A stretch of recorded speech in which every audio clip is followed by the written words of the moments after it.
change. Okay, thank you for coming tonight. It means a lot to me and the other speakers. And you know what? Even though it's a small crowd, we're going to have a fun night, okay? We have a great time in store for you. It took us, a couple months to plan this. I approached Chris with this idea and, it pulled together. So thank you, Chris, for that. So let me introduce who I am, since some of you do not know who I am. My name is Shannon McKinnon. I am the creator of Roots for Change, and why I created this is because when I first got out of school, honestly, I did not know what to do. I went to school for acting. I thought, okay, so I guess I just get a job. I'm not really quite sure what to do, okay. And then right after school, got dumped. It wasn't cool. So I was like, what do I do with my time? Am I even valuable as a person with the education that I have? So through my experiences, I actually met people who had actually more education than me, and we were actually in the same boat. So it's actually, the job market is changing. It's different from what our parents went through, and we have to learn how to adapt to that. So that's why I created Roots for Change. So tonight we have a great lineup of speakers. They are fantastic, they're very knowledgeable, and you guys are going to learn a lot tonight. So I have a question for everyone in the audience tonight. Who here wants to know the tools on how to get their dream career? Show of hands. Who here wants to know the tools? Everyone, right? So that's what we're going to give you tonight. It's going to be awesome, and you're going to want to, if you apply what they are telling you tonight, it's going to be huge for you guys. So I'm going to start off with our first speaker. His name is Chris Grice. He is a career consultant at Life Change, and his purpose is to help you achieve your goal and bring it to excellence. So everyone, please give a big round of applause to the wonderful Chris Grice. My name is, again, Christopher Grice, and I am a career consultant as well as a founder of a company called Life Change. And one of the things that we're going to be talking about, especially what I'm going to be talking about, which I find is very important with respect to Roots of Change, is determining your value. Okay, so my question to you is, what is your worth? What is your self-worth? Now, Shannon is in the process of handing out little business cards, okay? You'll notice that the business cards have a little bit of weight to them, okay? One of the reasons why they have a little bit of weight to them is that there's a penny on the back of it, okay? My question to you tonight, and this is what we're going to be talking about, is, are you worth a penny a second? Are you worth a penny a second? And we will be answering that later on in the presentation. But the key thing that I wanted to, when I was working on doing the presentation on values, I wanted to focus on something that was singular, something that was unique. What is more unique than the Canadian penny? Been around for 150 years, minted for 150 years, backbone of the Canadian economy, coined a lot of phrases such as can't rub two pennies together, a penny for your thoughts, penny stock. Okay, a lot of prominent businesses, a lot of investors started off trading in penny stock. One such gentleman that constantly comes to my mind is none other than Hugh Hefner, the famous gentleman from the Playboy series. I mean, that's how he started his millions. That's how he built his millions, by doing trading in penny stock. So what happened is back in 2012, May of 2012, the Canadian government all of a sudden decides, oh, we're going to stop. We're going to stop printing. We're going to stop minting the penny. Why? Well, very simple. It was costing the Canadian government too much money. When I did the research, I found out that it was costing the Canadian government 1.06 cents per penny produced. A penny that basically had just become worthless, had lost its value. So my focal point tonight is really talking about the penny, and using the penny as a means of driving the importance of value in our lives. So if we look at the definition of value, what is a definition of value? Does anybody know? anybody want to take a gander at it in terms of how do we determine value? Doing something you love. Doing something you love, fantastic. But if we were to really look at the definition of value, okay, according to Merriam-Webster, it's a fair exchange for something. So therefore, if we're looking at our employment environment, if we're looking at the work that we're doing, are we not exchanging what we do? Are we not exchanging our skills? Are we not exchanging our knowledge with our employer for money? Okay, so if we're doing that and value is determined based on that exchange, well, what is exchange but trade? So are we not trading our knowledge? Are we not trading our employability for money? So if we're doing that, then trade is really trading commodity. If we're trading commodities, then really being employed is really a commodity.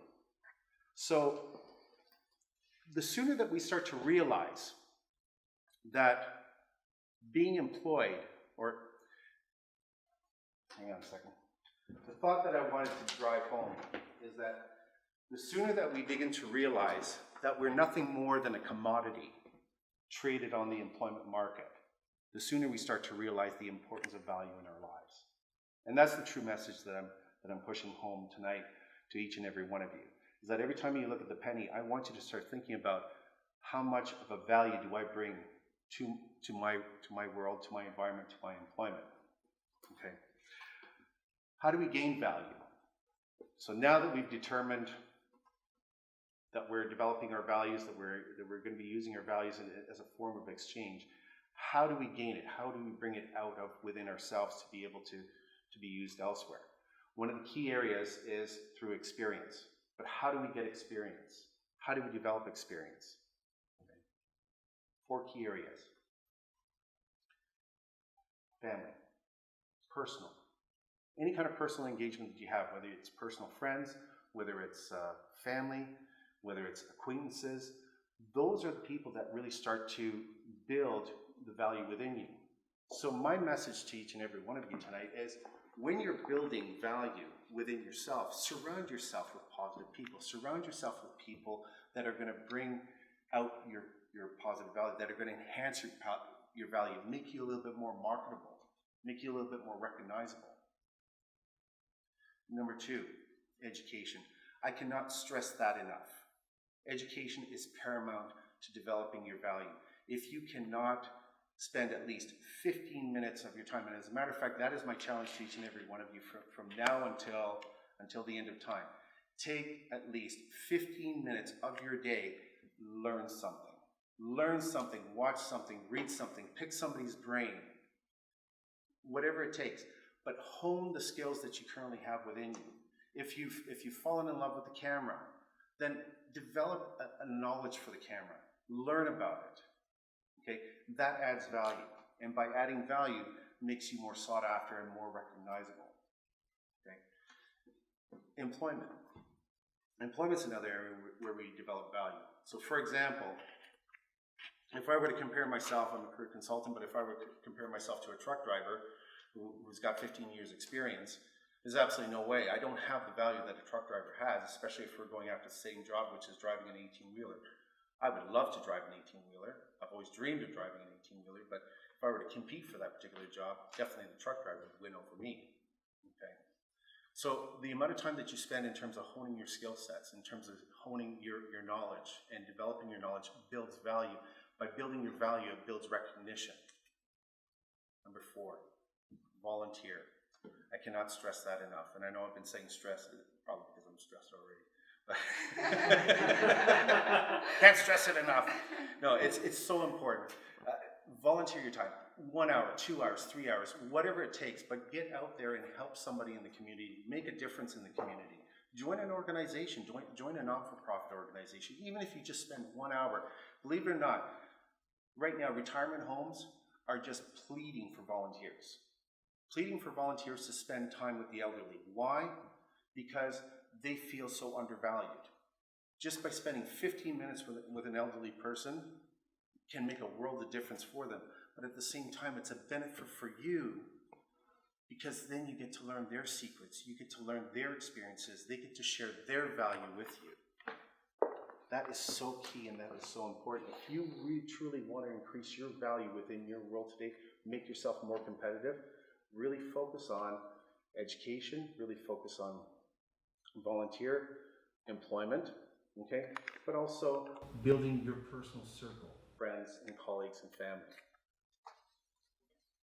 So now that I've explained everything that has to do with building value within yourself, how do we promote it? As a career consultant, one of the key things that I do is work on resumes, work on cover letters, work on LinkedIn profiles. I prepare individuals for interviews. I help them look for work. And every single time, it's about finding those values within the individual and promoting those values forward. When I approach an individual, the first thing that I find is they have a problem expressing what they're good at. So therefore, that's the reason half the time they don't make it through the first interview. So here's my secret to all of you tonight. This is what an employer looks for. I'm self-employed, so therefore I am an employer. So therefore, if I'm looking to hire somebody, okay, these are the three things that I'm looking for. One, are you going to make me money? If you're not going to make me money, I'm not interested in hiring you. Okay? Again, let's remember, okay, we're nothing more than a commodity being traded on the employment market. The sooner we start to realize that, the sooner we start to realize the importance of value in our lives. Okay? So you have to prove to me, you have to show me that you have the value to be able to help me make more money, to make my business become more profitable. Two, can you save me money? How long is it going to take me to train you? If I'm hiring you in for a specific position, how long is it going to take me to train you? How much money am I going to have to spend to train you, to put you into the position so therefore you can start making money? You got to look at it from the standpoint that me, as an employer, I'm doing an investment. I'm investing into you. I need to see a return on that investment. Number three, how are you going to change my company? Are you going to make the change? Are you going to make my company look better? Are you going to walk into the company and just change the complete outlook? Are you going to become the ambassador, the spokesperson, the public speaker that's going to represent my company and get the word out to be able to drive the energy, to start funneling the business into the company? From a value perspective, if you can show me all three or one of those three things, I'm interested in hearing about it. Here's the challenge though. How do I convey that? As a potential employee applying for a job, how do I get that message out? So here's secret number 2 for resumes. Okay, it's called SAR stories. SAR is an acronym for Situation, Action, Result. Employers, like everybody else, I mean, we're all here, we're all listening to me speak, we're all listening to my wonderful stories and all the experiences that I'm sharing with you. It's no different than us building a little bit of fire. Little fire here, having some hot dogs and some marshmallows and just sharing wonderful stories over a pint of beer or something, perhaps stronger. But at the end of the day, that's what employers want to hear. That's great you know how to type. That's great that you know Microsoft Office. That's great that you know how to operate a camera. But what have you done? What have you done in your previous employments? Okay? What difference have you made in those companies? That's what I want to hear. Is I want to hear stories. I want to hear stories of greatness. I want to hear stories where you took a situation, you applied an action based on your skills, developed that into a value that was able to return a value of either where you made money, where you saved money, or you changed the overall look of the business. Okay. The more stories that you can put into a resume, okay, and I'm talking about strategically positioned stories in the resume, the more you'll get the attention of a potential employer. Okay, so again, what do employers look for? 3 things. Are you going to make me money? Are you going to save me money? Or are you going to change the overall process or look of my business? How are you going to do that? What values are you going to bring to the table?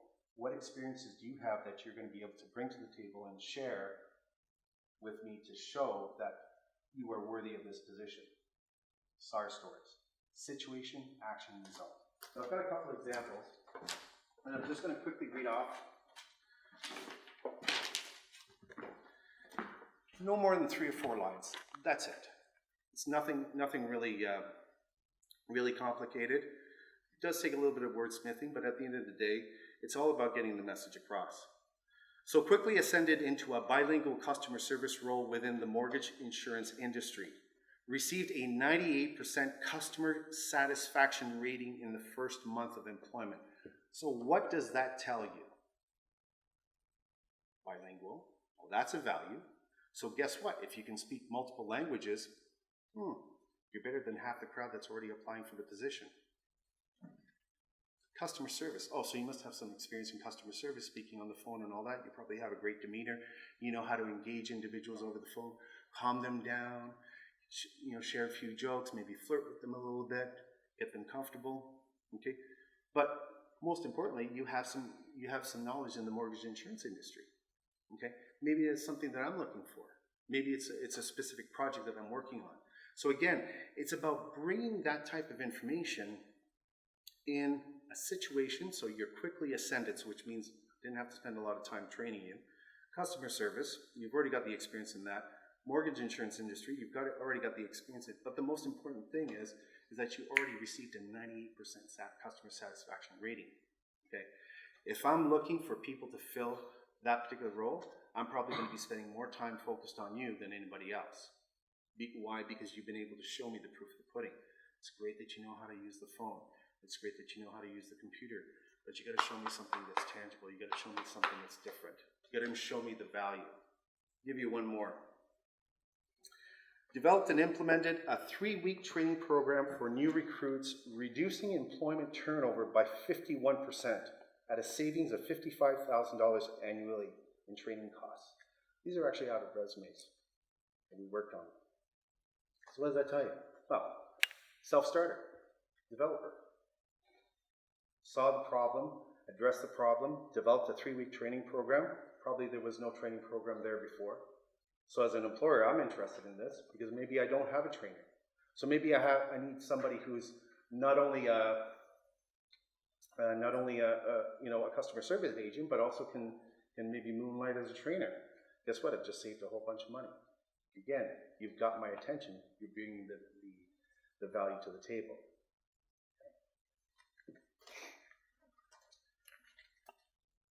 Okay.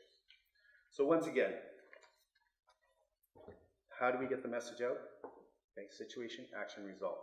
And it's got to be 3 things that come out of it. Either you're going to make me money, either you're going to save me money, or you're going to change the way that I operate my business. So, how do we do this? How do we get the message out? Well, we've already talked about resumes and cover letters, but what about in just general conversation? What about on Twitter? What about on Facebook? What about on LinkedIn? What about just sharing a story? You may be sitting beside your next employer, and you strike up a conversation, and that person shares with you a problem that they're having. Bring out the values, bring out the stories, bring out the examples. Tell them that you're interested in learning more about it. Okay.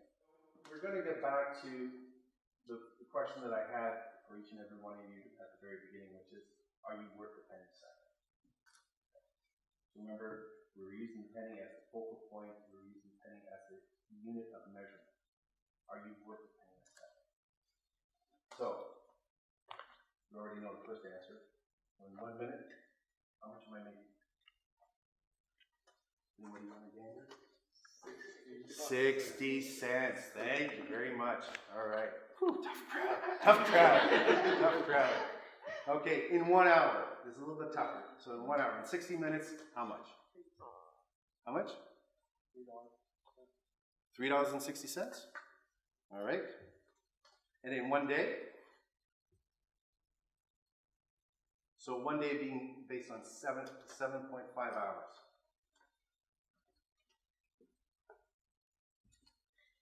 Okay, I had it at $270. Okay. $270 based on a 7.5-hour work day. In 1 week, okay, which is based on, this is the Canadian standard, which is 37.5 hours, just so that you know, maybe I'll make you the life of the party at the next event, is right across the world, okay? Guess which country works the hardest? Just guess. Take a gander. Okay, I'll surprise you all. It's India. Average work week, 55 hours. Europe, average work week, 44 hours. Canada, average work week, 42 hours. Yet we have a standard of 37.5. 15 years ago, when I was an implementation consultant, my average work week was 65 hours a week. So, in 1 week, we're talking about $1,350 based on 37.5 hours that week. So, in 1 year, we're talking over $70,200, and that's before deductions. So once again, the next time you look at that penny, I want you to start thinking about your work, and I want you to start thinking about your value. Okay. How many, is there anybody in here that actually works at a minimum wage job? Anybody else? Okay, good, so I can share this information. I was going to have the torches and pitchforks. We're going to run this guy out of town. So minimum wage, I got it calculated at $11.25 an hour. Okay, breaking that down to 19 cents a minute. No more. 19 cents a minute. So per second, 0.003. That's how much you're making a second if you're working minimum wage. So look at your, so next time you pull up your T4, have a look at your annual salary. Do the calculations and ask yourself, are you